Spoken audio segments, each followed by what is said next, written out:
नमस्कार दोस्तों, मैं तेजस्वी यादव। उम्मीद करता हूं कि आप सब लोग स्वस्थ हैं।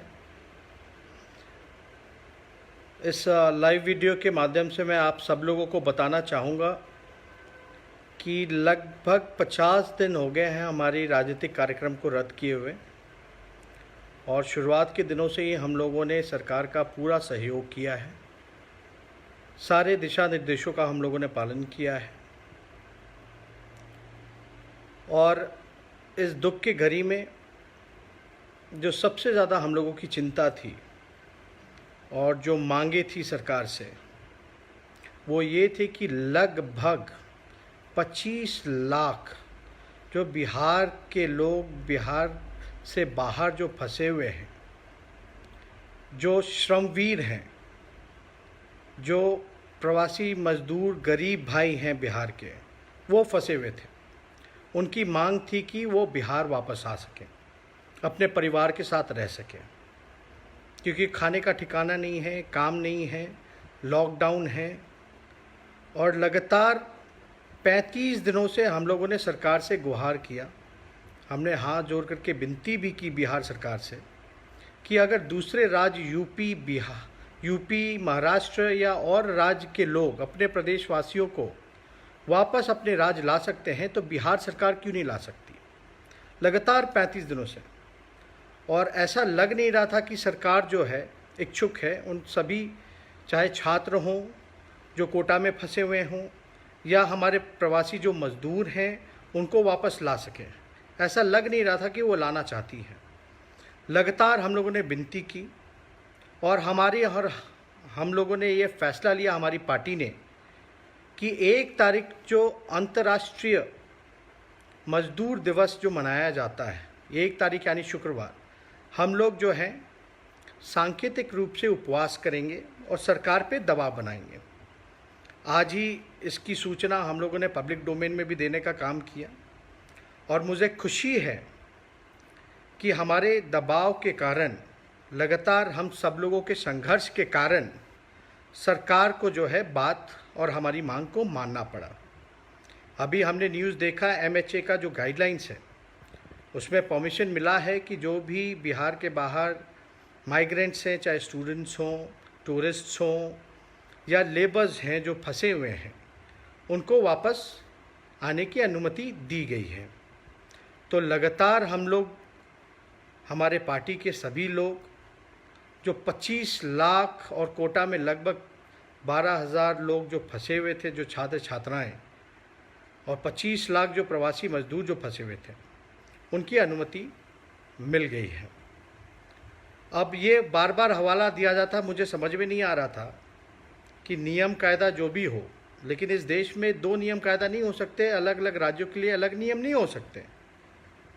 बिहार सरकार बार बार जो है माननीय आदरणीय नीतीश कुमार जी हवाला दे रहे थे कि नियम नियम नियम, लेकिन दूसरे प्रदेश के सरकार जो हैं वो लगातार जो है अपने लोगों को प्रदेश वापस लाती रही, और आखिरकार नीतीश कुमार जी को जो उनका जो ईगो था, आप कह सकते जो जिद थी, उससे हटना पड़ा, और हम लोगों ने उपवास का फैसला जो लिया था उसके आगे सरकार को दबना पड़ा।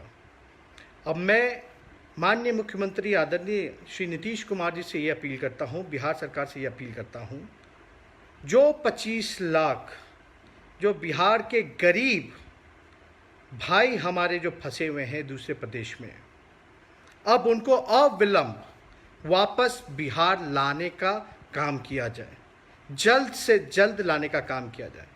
कोटा में जितने छात्र जो फंसे हैं उनको अविलंब बिहार सरकार से अपील है कि उनको लाने का जल्द से जल्द प्रयास किया जाए और लाया जाए और सुनिश्चित किया जाए। अगर फिर भी आदरणीय मुख्यमंत्री नीतीश कुमार जी और बिहार सरकार के लोग अगर सक्षम नहीं हैं तो बिहार के लोगों को स्पष्ट बात बताने का काम करें। अब हमको नहीं लगता कि कोई रुकावट हो सकती है लाने में। अब ये सिर्फ देखना है कि बिहार सरकार नीतीश कुमार जी में कितना विल पावर है, कि वो 25 लाख फंसे हुए हमारे प्रवासी बिहारी भाइयों मजदूरों को, जो कोटा में फंसे जो छात्र छात्र हैं, उनको किस प्रकार से लाएंगे। और मैं शुरू दिन से ही कह रहा था, हमने एक पहले भी फेसबुक लाइव वीडियो किया था, हमने सभी मजदूरों भाइयों से कहा था जो गरीब हैं, जो श्रमवीर हैं, कि चिंता आप मत कीजिए, थोड़ा धैर्य रखिए, संयम बनाए रखिए। राष्ट्रीय जनता दल और आपका भाई बेटा तेजस्वी यादव आपकी लड़ाई को लड़ेगा, आपके संघर्ष और दुख में आपके साथ खड़ा रहेगा। और मुझे खुशी है कि अभी MHA का जो गाइडलाइंस जो मिला है उसमें अनुमति दी गई है।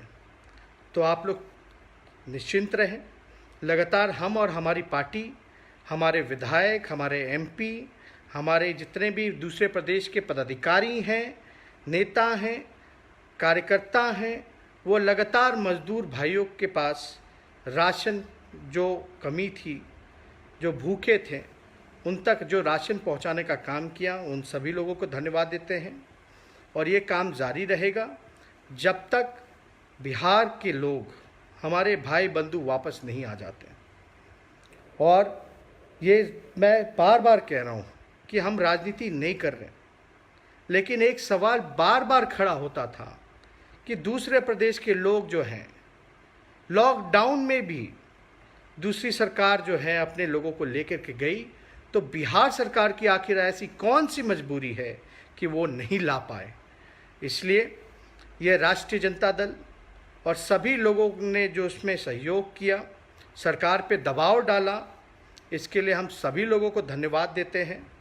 और हमारी कोशिश रहेगी, अभी भी सारी चीज़ों को हम माइन्यूटली देखेंगे, बारीकी से देखेंगे कि किस प्रकार से जो है बिहार के मज़दूरों की स्थिति है, सरकार क्या कर रही है, और जो भी कमियां होंगी, जो भी हमारा सुझाव होगा, आप लोगों से हम लोग साझा ज़रूर करेंगे। लेकिन सिर्फ प्रवासी मज़दूरों की ही बात नहीं है। बिहार में आपने देखा होगा राशन वितरण में भी बड़े पैमाने पे धांधली हुई है।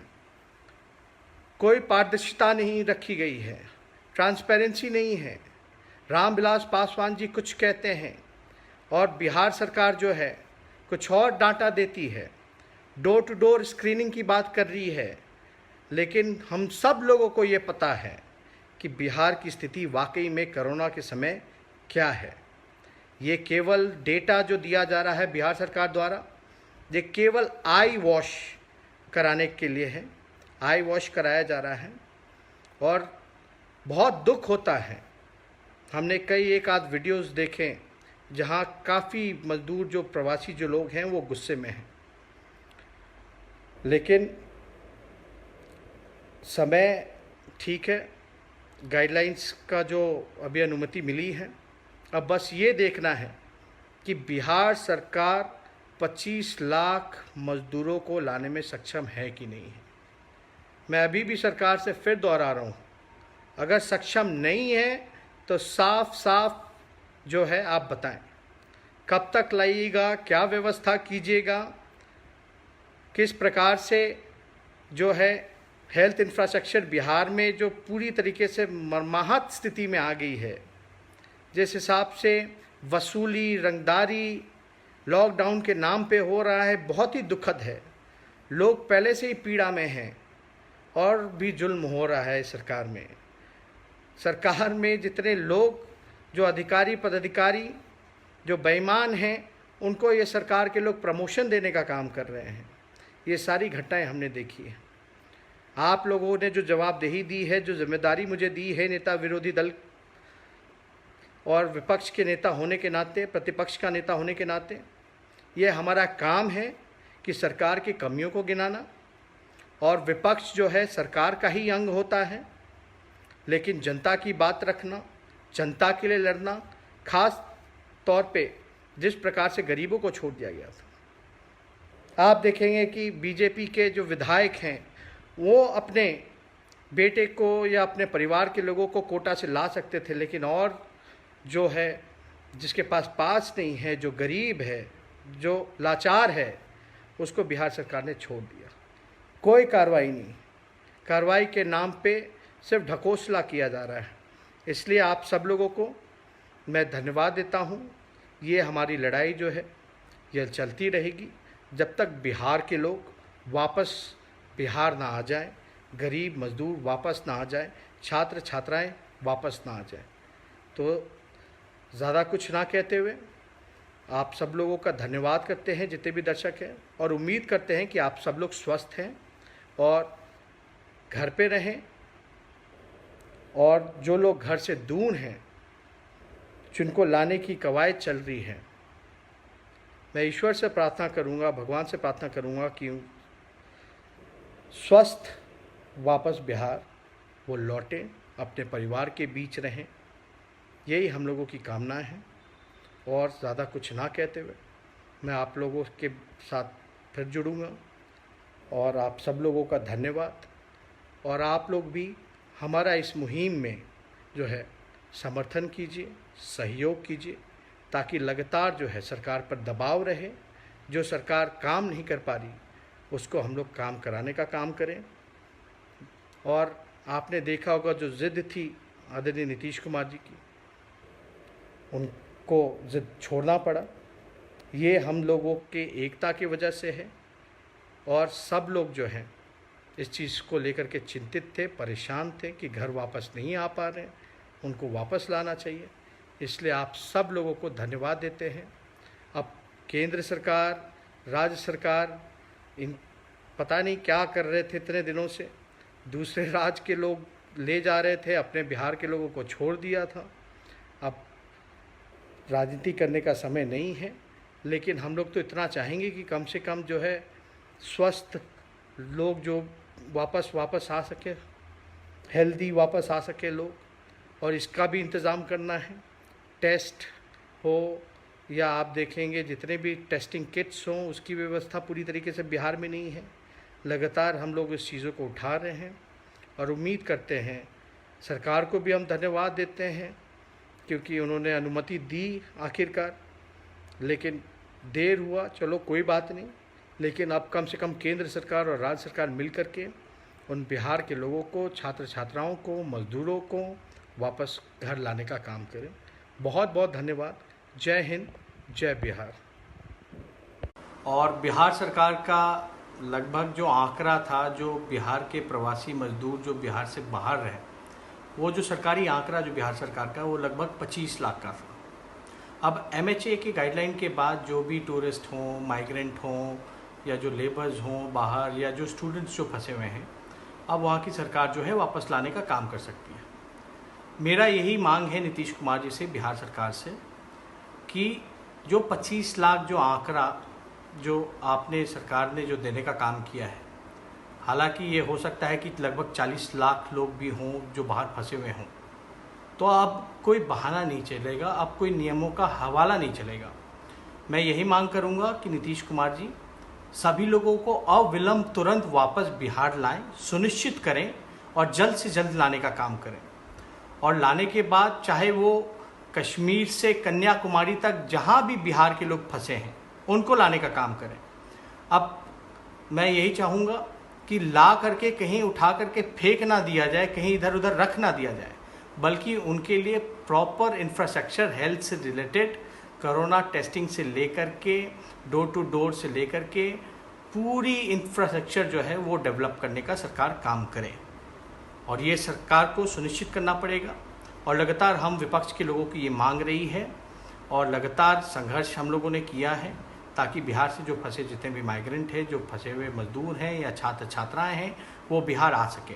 उनका पूरा क्वारंटाइन का व्यवस्था होना चाहिए, दवा की व्यवस्था होनी चाहिए और एक अच्छा इंफ्रास्ट्रक्चर डेवलप होना चाहिए ताकि उनकी टेस्टिंग हो सके और वो जो है पूरी तरीके से स्वस्थ हो।